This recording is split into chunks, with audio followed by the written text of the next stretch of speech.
To prologue or not to prologue? That is the question.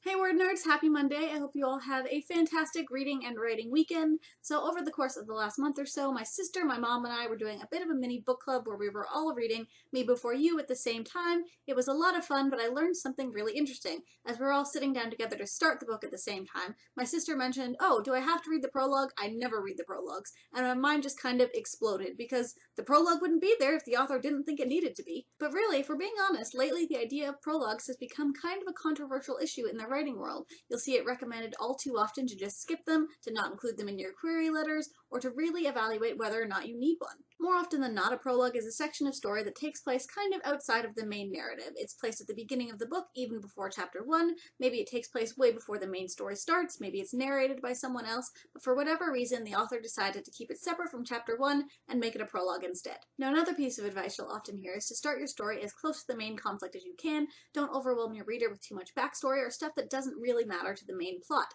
So a prologue can be a solid way to give an important piece of background information without having to fill in all of the middle bits before chapter 1. Or maybe there's a crucial piece of information that your readers need, but because you're writing in either first person or third person close, you can't tell your readers without telling your characters because the narrative only follows what your characters actually know. So a prologue can be a great way of giving your readers that information without giving it to your characters. I'm not going to give you this big long list of reasons or excuses in order to use prologues. You're going to know better than anyone else whether or not you actually need it. But do take the time to sit down and really evaluate what it's doing for your story. But there are going to be agents who are turned off by prologues and readers who skip them entirely, so I know as a writer, if you take the time to put in a prologue and decide it's important, it would break your heart knowing that readers are maybe skipping over it or just deciding it's not worth reading. So take the time to really evaluate if it's something you need, if there's another way to work in that information or that pre-story, and your story will be better for it. So if you do decide you need a prologue, that's awesome. Personally, I love prologues, so own it and make it the best possible prologue you can because it is still the main introduction to your story. Or if you do decide to rework the beginning of your story so that you don't need a prologue, that's okay too.